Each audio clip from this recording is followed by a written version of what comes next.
Halo guys, balik lagi di channel Bang Gendul. Kali ini mau ngebahas Droid X UI. Baru pertama kali aku pakai Droid X UI. Ini maintainernya Jarjit ya. Dan ini dia yang versi Earth 2.1 DXUI versinya ya. Dan ini yang official. Terus keterangan kayak gini. Kita coba klik di bagian Android 14-nya ya. Android 14-nya itu di mana ya? Kebablasan kayaknya. Sebenarnya bener Android 14 apa mungkin sini. Oh ya bener ya. Diklik di situ. Ini Android 14 versinya 2.1. Terus security update-nya Mei tanggal 5 2024, jadi masih terbilang lumayan baru ya, bulan kemarin. Kernelnya dia pakai 4.19 dan ini kernelnya dinamik ya. Terus SDM 660 OC. Jadi kalau kita cek di CPU throttling kemarin sudah sempat aku tes, hasilnya oke guys ya, dapat kayak gini. Dan ini sudah kebaca 2,2 GHz, jadi ini sudah overclock dan oke banget ya. Aku suka banget di Android 14 itu karena performanya serasa naik level guys. Performanya tuh serasa naik level, terus enteng dipakai itu smooth banget, enak banget. Tapi ya nggak menutup kemungkinan memang ada beberapa bagian yang masih belum stabil ya. Ya contoh aja di custom ROM ini pasti ada aja minus-minusnya. Tapi secara overall ini oke guys. Kalian wajib coba Android 14 ya, terutama yang ROM dinamik itu enak banget. Oke, untuk bloatware bawaannya itu seperti ini ya, nggak terlalu banyak. Dan ada galeri sama foto juga. Jadi ini ada dua mode, harusnya salah satu aja udah cukup.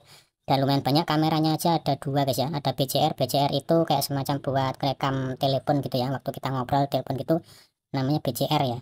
Terus ada perekam suara, kemudian STK dan lain-lain. Kalau kalian nggak butuh bloatware-nya ini, kalian bisa hapus pakai app manager, tapi itu harus root ya guys. Terus kemudian untuk Play Protect sertifikasinya ini di Play Store sudah tersertifikasi ya.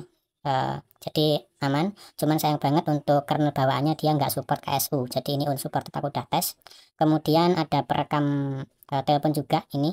Mungkin ini beda kayak di BCR tadi, mungkin beda ya. Tapi ini ada recordnya di sini, recordingnya. Terus untuk kameranya kita cek juga. Yang pertama kamera seperti ini. Ini kamera apa ya guys? Yang jelas untuk shutter sound ini aku belum sempat tes untuk kameranya, tapi biasanya yang kamera ini tuh di bagian apa namanya video itu ngezoom banget ya, sangat ngezoom. Dan ini efek kalau kita enable video stabilisasinya. Coba kita tes ya. Untuk video ini kan segini, ini untuk foto. Kalau video apa ngezoom banget. Nah, dan ternyata bener ya, ngezoom banget ini ngezoom banget. Coba sekarang kita matiin di bagian settingan tadi ya guys ya.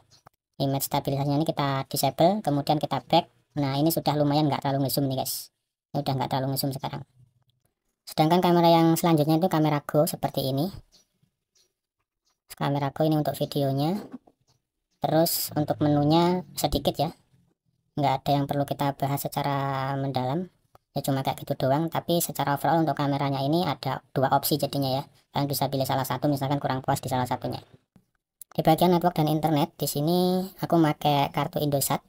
Untuk pengunci jaringannya, Private Network tipenya ini sudah banyak tentu saja.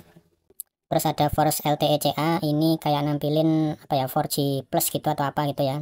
Tapi ini caranya entah di disable atau enable. Untuk defaultnya ini disable seperti ini guys.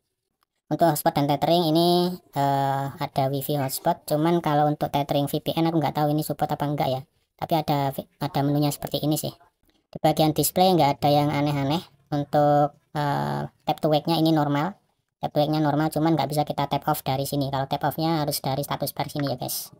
Nah, kemudian ada menu khusus atau menu spesial DXUI Lab. Cuman di bagian menu spesialnya ini sangat sederhana banget, jadi biasa aja.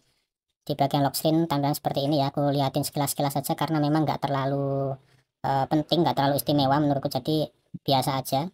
Bagian quick settingnya dia seperti ini, sederhana banget. Ini untuk status barnya ya, untuk nampilin traffic indicator yang ini. Kemudian menu sistemnya ini cuma bisa ganti font, ganti icon, ganti icon wifi sama sinyal ya, terus sama getter aja guys. Nah itu doang ya untuk DXUI Lab-nya. Kemudian untuk sound dan vibration ini juga sayang banget nggak ada direct sound atau motion enhancer-nya.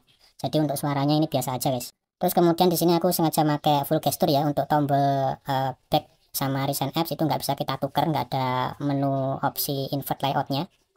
Terus untuk hasil speakernya itu pelan ya guys. Jadi kalau misalkan biasanya itu nggak sampai setengah itu udah kenceng, ini udah setengah pun dia agak kurang guys. Jadi harus agak ditambah gitu ya untuk volumenya, karena waktu aku tes putar YouTube itu agak kurang guys, agak pelan gitu suara volumenya.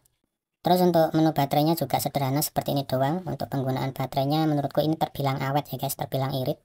bagus banget sih kalau untuk Android 14 itu performanya ngejos, cuman untuk baterainya itu juga masih terbilang irit guys.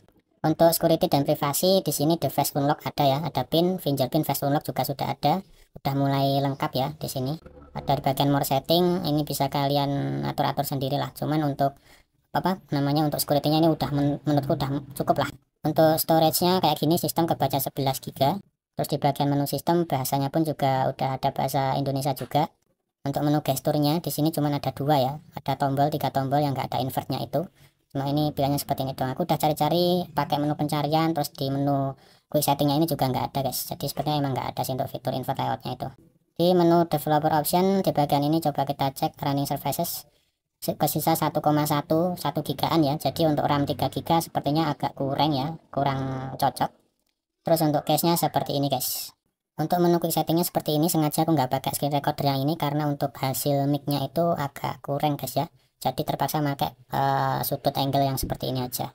Untuk menunya menurutku ini juga terbilang lumayan lah ya, ada kalkulator, ada kompas juga, ada scanner buat barcode dan lain-lain. Untuk yang lain di bawah ini masih ada, cuman menurutku nggak begitu penting, jadi ya aku biarin aja guys. Oke, kira-kira kayak gitu untuk review kali ini. Kalau misalnya kalian pengen request silahkan tulis saja di kolom komentar. Makasih sudah nonton, see you, bye bye.